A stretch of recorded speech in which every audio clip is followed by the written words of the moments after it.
Delhi high court के आदेश पर नगर निगम ने शक्ति दिखाते हुए मुखर्जी नगर व उसके आसपास के एरिया में चल रहे 5 कोचिंग सेंटर को सील कर दिया है। आज से बचाव के उचित प्रबंध न करने वाले कोचिंग सेंटर पर यह कार्रवाई की गई है। दिल्ली नगर निगम द्वारा इस कार्रवाई से एक बार फिर से कोचिंग सेंटर मलिक में हड़कंप मचा हुआ है। आपको बता दें कि हाईकोर्ट के अधिवक्ताओं की टीम ने पिछले महीने 20 अप्रैल को मुखर्जी नगर और GTV नगर में चल रहे कोचिंग सेंटर का निरीक्षण किया था। उसके बाद ही इन कोचिंग सेंटर को सील किया गया है। विगत 11 अप्रैल को हाईकोर्ट ने इस मामले की सुनवाई के दौरान दिल्ली नगर निगम और दादा को निर्देश दिए थे कि अग्नि सुरक्षा नियमों का उल्लंघन करने वाले कोचिंग सेंटर को तुरंत सील किया गया। इसके बाद ही दिल्ली नगर निगम सिविल लाइन जोन की टीम ने सोमवार को एक कोचिंग सेंटर सील किया है। आपको बता दें कि 3 कोचिंग सेंटर मुखर्जी नगर और 2 कोचिंग सेंटर GTV नगर से चल रहे थे। राजधानी दिल्ली की बात करी जाए, मुखर्जी नगर बत्रा सिनेमा के पास कई ऐसे इंस्टीट्यूट है, उसको सील किया गया। जैसा पहला नाम खान सर के आ रहा है, आखिर क्या रीजन है, क्यों सील किया गया? हमारे साथ बीएन झा जी हैं, बात करेंगे। झा जी, देखा जाए कि लगातार इस मामले को लेकर जब बत्रा सिनेमा के पास बात करी जाए, जब आग लगने के कारण कैसे बच्चे वहाँ से जान बचा के भागे, कितने बच्चे को चोटें भी आई, घर परिवार कितने परेशान है, स्टूडेंट तक ही परेशान है। उसके बाद आपने उस मुहिम को लेकर आगे बढ़े, आज उस मुहिम को कितना कार्रवाई हुआ और किस तरह से आपको उससे जूझना पड़ रहा है? देखिए, ये हम लोग पहले से ही सोच रहे थे, चूंकि मुखर्जी नगर एरिया में या दिल्ली के बहुत और राजेंद्र नगर है, करोल बाग, उत्तम नगर है, लक्ष्मी नगर है, मेनली मुखर्जी नगर हम लोग रहते तो मुखर्जी नगर की बात करेंगे। छात्रों के साथ बहुत अन्याय हो रही थी, जिससे हम लोग को घुटन हो रहा था। छात्रों को यहाँ कोचिंग में मोटे फी लिया जाता था, लेकिन जो व्यवस्था होनी चाहिए, जो सुविधा मिलनी चाहिए, वो नहीं मिल रहा है। छात्रों को बैठने की जगह नहीं है। संकड़ा सा छोटा सा जगह में छात्र कितने सारे बैठे रहते हैं। जहाँ पे 20 से 25 छात्र बैठना चाहिए, वहाँ पे 200, 400, 500, 750 तक छात्र बैठते हैं। ये बहुत बड़ी एक इन्विटेशन था कि छात्रों की जिंदगी से खिलवाड़ करना। उसी तरह पीजी में भी है कि जो कहा जाता है UBBL का कि हैबिटेट रूम में जो जगह होना चाहिए वो कम से कम 10 बाय 12 फीट का होना चाहिए। वहां 10 बाय 12 फीट में 4 केबिन बना दिया जाता है और 4 लोगों को रखा जाता है। उसी तरह लाइब्रेरी में छोटे छोटे क्यूबिकल बना के रखा जाता है और उसमें 150-200 बच्चे पढ़ते हैं। तो बच्चों की जिंदगी से जो खिलवाड़ हो रहा था, क्योंकि हम एक सामाजिक आदमी है और हमारे रेसिडेंस में ये सारे कुछ फलते फूलते जा रहा था, रेसिडेंस की ओर बढ़ता जा रहा था। रेसिडेंस में अगर सपोज कीजिए हमारे बगल में लाइब्रेरी चल रही है और उसमें 200-300 है, तो AC भी उतना ही होगा। आग लगेगी तो सिर्फ वो लाइब्रेरी में आग नहीं लगेगी, बगल के रेसिडेंस भी उससे प्रभावित होंगे। तो रेसिडेंस भी डिस्टर्ब हो रहे थे, बच्चे को सुविधा नहीं मिल रहा है, रेसिडेंट डिस्टर्ब हो रहे हैं। तो इसलिए परेशान होके हम लोग कंप्लेन किए ही थे, लेकिन बाय चांस 15 जून को आग लगी। इसके बाद कोर्ट ने सो मोटो लिया, उसमें हम लोगों ने इंटरवीन किया। डेफिनेटली जब इंटरवीन किया, कोर्ट सच के साथ देता है। कई बार ये कोचिंग इंस्टीट्यूट पीजी वाले कोर्ट गए, लेकिन इनकी बात नहीं सुनी गई।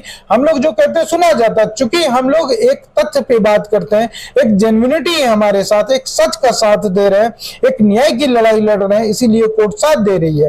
और उसमें अभी जो कोर्ट ने 10 मई को जो निर्णय लिया, ये बहुत ही मतलब ये कहिए कि उन MCD वाले और दिल्ली फायर सर्विस और दिल्ली पुलिस भी कहीं जिम्मेदार है, जिन्होंने ये इतना बड़ा घपला किया था कि जो लिख के दे दिए कि हम यहाँ पे कोचिंग कभी नहीं चलाएंगे, वहां पे कोचिंग चल रहा था, इसीलिए सील किया गया। ये जी, देखा जाए जिस तरह से स्टूडेंट की लाइफ होती है, बच्चे आते हैं बाहर से, UP, बिहार, उत्तराखंड, मध्य प्रदेश, पंजाब से, बहुत जगह से बच्चे आके यहाँ पीजी में पढ़ते हैं, अपना पढ़ाई लिखाई, घर परिवार से इतने दूर से आते हैं।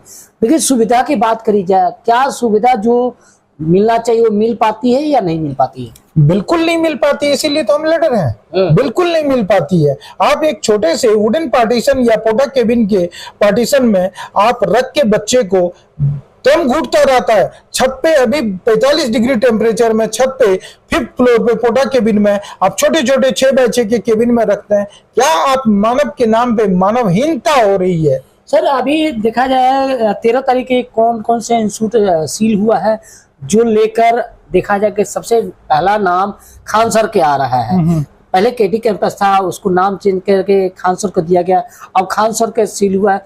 उनके स्टूडेंट कितने थे वहाँ पढ़ने वाले? कुछ देखिए, मेरा किसी इंस्टीट्यूट का पर्टिकुलर नाम लेना उचित नहीं रहेगा।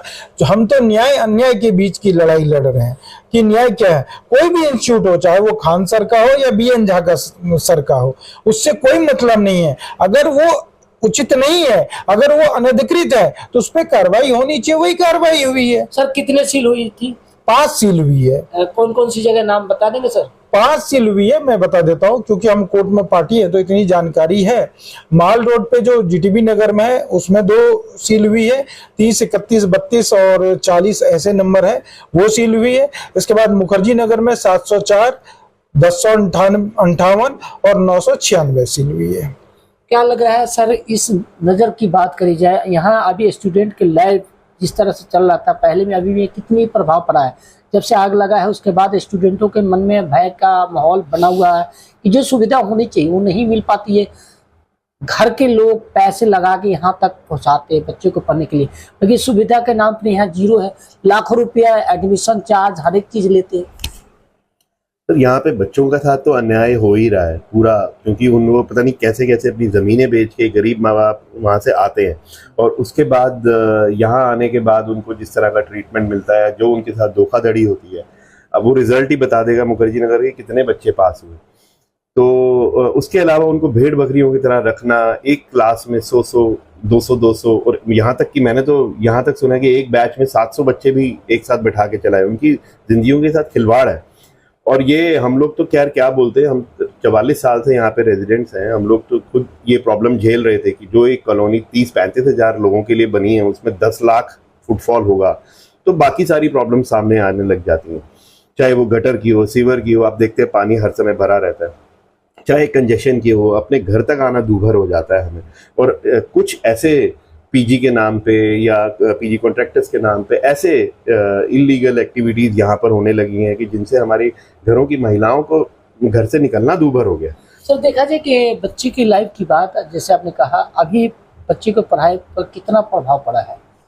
इस समय कोई प्रभाव नहीं पड़ेगा क्योंकि कोविड के टाइम पे ये तो प्रूव हो गया है कि ऑनलाइन क्लासेस बिना किसी रुकावट के बहुत अच्छे तरीके से चली हैं।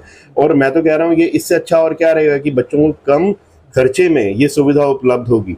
ये प्रूवन मॉडल है। इन लोगों ने, कोचिंग इंस्टीट्यूट्स ने अब ये जानबूझकर ऐसा किया है कि ऑनलाइन ना करके ऑफलाइन बुला रहे हैं क्योंकि उनका उसमें ज़्यादा पैसे मिलते हैं। तो यहाँ आसपास के लोगों का कहना है बीएन झा जी कि बीएन झा जी जानबूझकर कंप्लेन लगाते हैं और यहाँ स्टूडेंटों के मन में कुछ ऐसी बातें पैदा करते हैं और आसपास के लोगों के कहने का जिक्र यहाँ का पीजी इंस्टीट्यूट बंद हो जाएगा तो दुकानदारी खत्म हो जाएगा तो हम लोग तो रोड पे आ जाएंगे। देखिए, बहुत अच्छी बात बोला कि बीएन झा ने जानबूझ के करता। आप एक चीज बता दें, मैं आपके खिलाफ कंप्लेन करता हूँ कि आपने मेरे साथ गलत किया, तो एविडेंस तो देना पड़ेगा ना। तो अगर बीएन झा गलत कर रहा है तो कोर्ट फिर क्यों निर्णय ले रही है? कोर्ट क्यों इंस्टीट्यूट के खिलाफ दे रही है? क्या कोर्ट बीएन झा है? नहीं है ना। न्यायालय तो बीएन झा नहीं है ना। न्यायालय तो न्याय की प्रक्रिया से चलती है। तो बीएन झा वही काम कर रहा है जो न्यायिक प्रक्रिया के तहत है। और न्यायिक प्रक्रिया के तहत जब कोई काम होता है तो अवैध काम करने वाले को उसके खिलाफ आवाज उठाते हैं और उसको दबोचने की कोशिश करते हैं ताकि वो न्याय प्रक्रिया दब जाए और अवैध जो काम करता है, माफिया जो होते हैं, वो अपना काम करते रहे। सर आपके इसके दौरान आपको धमकी भी मिली है मानने की, कई ऐसी मैसेज, फोन, कई ऐसी चीज है, कोर्ट में भी आपको धमकी मिली है, उस पर क्या कहेंगे आप? देखिए, धमकी बिल्कुल हमको फोन करके धमकी मिली है कि ओपन चैलेंज देता हूं। मेरे पास रिकॉर्डिंग है, मैंने रिकॉर्डिंग बाई चांस किया कि ओपन चैलेंज देता हूं कि तुम्हारे परिवार को जान से मारा जाएगा। ये चैलेंज मैंने DCP north west SHO Mukherjee Nagar को इसका रिटन कंप्लेन किया और इवन क्या कमिश्नर पुलिस को भी मेल किया है जिसमें मुझे कंप्लेन नंबर मिल गया, लेकिन इस पर कोई कार्रवाई नहीं हुई। इवन सोचिए 10 तारीख को कोर्ट में हम सब लोग जब बैठे हुए थे तो कुछ लोगों ने धमकी दिया कि देखो आज कोर्ट आए हो, आज ही आमने सामने होगा, हम जीत के जाएंगे, कोर्ट में तहजीब से रहना, अगर कुछ बोले तो देखना यहाँ से मारते हुए ले जाऊंगा और बचोगे नहीं। ये कौन लोग हैं जो आपको धमकी देते हैं? माफिया लोग, मैं वही कह रहा हूँ, जो अवैध कार्य कर रहे हैं, जो अवैध कमा रहे हैं। आप एक बात सोचे, जहाँ पे एक स्टूडेंट से ये लिया 2.5 लाख 3 लाख लिया जाता है। इसमें सब लोग जुड़े हुए हैं, जो जगह दे रहे हैं वो भी जुड़े हुए हैं, जो कमीशन कर रहे हैं वो भी जुड़े हुए हैं, और बहुत सारे एजेंट जुड़े हुए हैं जिनको लगता है कि अवैध कार्य बंद हो जाएगा तो वो बीएन झा और उनकी टीम के लोगों को धमकी देता है। अगला कदम क्या रहेगा आपका सर? देखिए, हम लोग न्यायिक प्रक्रिया पे बिलीव कर रहे हैं। अगला कदम यही होगा कि अभी एमसीडी को बोला गया दिल्ली फायर सर्विस को सर्वे करने के लिए। अगर वो सर्वे सही से नहीं करता है तो हम लोग पार्टी हैं, हम लोग कोर्ट को बताएंगे कि ये सर्वे नहीं हुआ है, यहाँ पे अभी भी चल रहा है, क्योंकि कोर्ट ने साफ कर दिया कि ना 9 मीटर ना 15 मीटर, जहां 20 बच्चे से ज्यादा है और वो एजुकेशन बिल्डिंग में नहीं है तो उसको सील किया जाए। सर आखिरी सवाल ये है कि जो स्टूडेंट के मन में डर है जी कि आप कंप्लेन कर रहे हैं चाहे कुछ भी कर रहे हैं, वो किसके लिए कर रहे हैं? स्टूडेंट की भलाई के लिए कर रहे हैं या बुराई के लिए कर रहे हैं? एक बार स्टूडेंट के आप बताएं कि किसके लिए आप लड़ रहे हैं? देखिए, डेफिनेटली हम ये छात्र के लिए लड़ाई लड़ रहे हैं, न्याय के लिए। मैं कहता हूँ छात्र भी नहीं, मैं न्याय के लिए लड़ाई लड़ रहा हूँ कि आज अगर कोई कोचिंग इंस्टीट्यूट में पढ़ लेता और छात्र उसका पैसा नहीं देता, पैसा लेके भाग जाता, पढ़ लेता, सपोज कीजिए सक्सेस, तो मैं कोचिंग इंस्टीट्यूट के लिए लड़ता।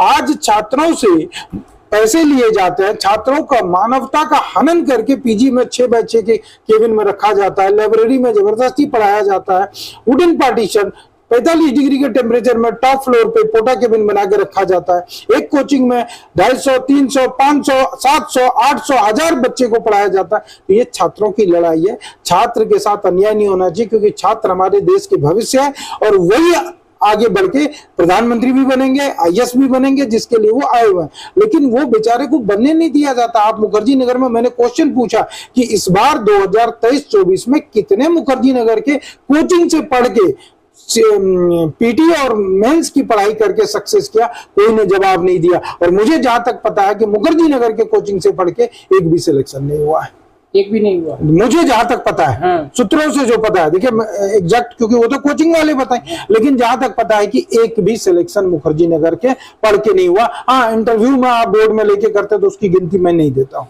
सर देखा जाए यहाँ स्टूडेंट जिसे आपने बात की है, बच्चे हैं या बच्चियाँ की बात करी जाए, जो बच्चियाँ यहाँ आती हैं पढ़ने के लिए, सेफ्टी की बात करी जाए, क्या उनको सेफ्टी मिल पाती है या नहीं मिल पाती है? इस एरिया की बात करी जाती है। देखिए, आपने कुछ दिन पहले होली के समय में हडसन लाइन में देखा था एक लड़की को किस तरह से चाकू मारा गया था। आए दिन सुसाइड होता है, वो बच्ची छत से कूद गई। आपने अभी होली के दिन यहाँ पीजी 400 मकान नंबर 402 के पीजी में देखा कि लड़की 3 महीने से पीजी ठेकेदार को गुहार लगा रही थी कि बालकनी टूट जाएगा, रेलिंग टूट जाएगा, नहीं ठीक करा। उस बच्ची ने तो जान दे दिया ना, वो बच्ची की माँ की तो कोख खाली हो गया ना।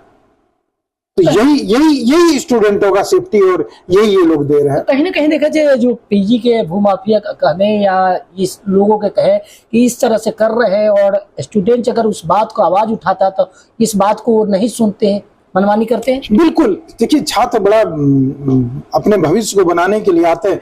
दूर दराज किसान का बेटा किस तरह से पेट काट के पैसे लेके आते हैं पढ़ने के लिए, उनको पढ़ने से मतलब होता है। और छात्रों को दबाने के लिए यहाँ हर कदम पे, आप बिलीव नहीं करेंगे, 3 महीने के लिए रूम दिला देता है, इसके बाद उससे रूम खाली कराया जाता है, कमीशन ले लिया जाता है, फिर सिक्योरिटी मनी नहीं लौटाया जाता। इतने प्रताड़ना छात्रों के साथ हो रहा है। तो हम लोग तो छात्र के देखिए भविष्य के लिए करता है। और छात्रों के आड़ में यहाँ कई सारे लोग, जैसे सौरभ भाई ने बताया, छात्रों का आड़ में कई तरह के काम चलते हैं। यहाँ गांजा, चरस, नशा सब कुछ हो रहा है छात्रों को बिगाड़ने के लिए। ये सर नशीली पदार्थ जैसे आपने बताया, कौन लोग बेचते हैं यहाँ? देखिए, बेचने वाले वही होंगे, ये पता तो दिल्ली पुलिस से पता करना पड़ेगा कि, या नारकोटिक्स से पता करना पड़ेगा कि इस तरह के कैसे काम होता है। तो कहीं ना कहीं देखा जाए कि बच्चे के भविष्य से खिलवाड़ किया जा रहा है। बिल्कुल किया जा रहा है, बिल्कुल बच्चों के भविष्य के भविष्य से नहीं, यहाँ के रेजिडेंट्स के साथ भी खिलवाड़ हो रहा है। आपने पूछा कि हम लोग किस चीज की लड़ाई लड़ रहे हैं, हम अपने अस्तित्व की लड़ रहे हैं। एज अ रेजिडेंट्स अगर हमारा देखा जाए तो हम अपने अस्तित्व की लड़ाई लड़ रहे हैं। यहाँ पे 44 साल हो गए, हमारे माँ बाप, बुजुर्ग माँ बाप ने अपने घर आशियाने बनाए थे कि यहाँ अपना बुढ़ापा आराम से बिताएंगे। आज की सिचुएशन ऐसी है कि जो इन्होंने बताया, जिस तरह की एक्टिविटीज यहाँ होती हैं, यहाँ रहना दूभर हो गया है। तो हमें अपने माँ बाप को यहाँ से लेके जाना पड़ रहा है। और दूसरा, आपने प्रश्न बहुत अच्छा पूछा था कि भाई लोगों की रोजी रोटी, ये कोई रोजी रोटी उन्हीं लोगों की रोजी रोटी है जो ये उल्टे सीधे काम कर रहे हैं, जो एक्स्ट्रा प्रॉफिट्स कमा रहे हैं। उनको हमारी बिल्कुल भी फिक्र नहीं है। हमारा जो आशियाना उजड़ेगा उसकी फिक्र कौन लेगा? हम एमसीडी के गुहार लगा के थक गए, पुलिस को गुहार लगा के थक गए, किसी ने आज तक कोई नहीं एक्शन लिया। हम तो शुक्रगुजार हैं हाई कोर्ट का कि उन्होंने देखा कि ये सब इलीगल काम यहाँ पे हो रहा है और उन्होंने सुओ मोटो केस लिया अपने आप। तो हमारी उन्होंने सुनी है, हमारा दर्द वो समझ रहे हैं और हमें उम्मीद है कि न्यायपालिका एक्चुअली में न्याय करेगी, उस पर ट्रस्ट है हमें। अब एमसीडी जो नहीं ले रही थी एक्शन, उनको लेना पड़ रहा है आज की डेट में। इस एरिया की बात करें, जैसे आपने बताया कि बच्चे के भविष्य से खिलवाड़ किया जाता है, रोडों पे देखा जाए आए दिन कुछ ना कुछ घटना घटते रहती है। जैसे इन्होंने कहा कि नशीली पदार्थ खुलेआम बिक रहा है, कहीं ना कहीं यहाँ प्रशासन की लापरवाही है या प्रशासन की मिली भगत से ये खुलेआम बिक रहा है? ये सिर्फ यहाँ पर नहीं, आपको खुलेआम ये लापरवाही तो उसी चीज से दिख जाएगी कि एक ही फ्लोर के अंदर 20-20, 22-22 बच्चों को रखा जा रहा है। जैसे झा भैया ने बताया कि आधे 1 फुट के कैबिन्स बना के उसमें ठूस दिया जाता है। तो उसी का नतीजा है कि इंफ्रास्ट्रक्चर कमजोर है। इन्होंने बताया कि एक बालकनी गिरी, जिस घर में 10, 15, 20 लोग रहने चाहिए 4 फ्लोर पे, वहां पर अगर आप 100 बच्चे रखोगे, 70-80 बच्चे रखोगे, तो उसका इंफ्रास्ट्रक्चर तो वैसे ही खराब होगा। तो ये तो लापरवाही तो सामने है, उनकी मिली भगत सामने है कि आंख देखकर भी बंद कर लेती है प्रशासन। कहीं ना कहीं देखा जाए कि सरकार के इस मामले पे जो कार्रवाई होनी चाहिए वो नहीं कर पा रहे हैं सर। देखिए, प्रशासन जो है डेफिनेटली ये सरकार तक मैसेज पहुंचना चाहिए, सरकार तक मैसेज नहीं पहुंच रहा है। कई माफिया है, मैं बता रहा हूँ इसमें ना, बड़े बड़े माफिया जो सोचिए कोर्ट में एक पार्टी को धमकी दे रहा है, आप इससे बड़ा क्या सोच सकते हैं? न्यायालय के अंदर कोर्ट रूम के 42 नंबर कोर्ट के सामने में धमकी दे रहा है कि आज आमने सामने होगा, कोर्ट में बोलना नहीं कुछ तहजीब से, नहीं तो बाहर यहीं से मारते ले जाऊंगा, बचेगा नहीं। फिर भी कोर्ट न्यायालय इस बारे में आपने कंप्लेन करी तो उस पर कोई बात नहीं हुई? नहीं, कोर्ट में कंप्लेन किया, उन्होंने बोला रजिस्ट्रार को कंप्लेन करो, कोर्ट तो अपनी प्रक्रिया से चलती है। यही हुआ। धन्यवाद।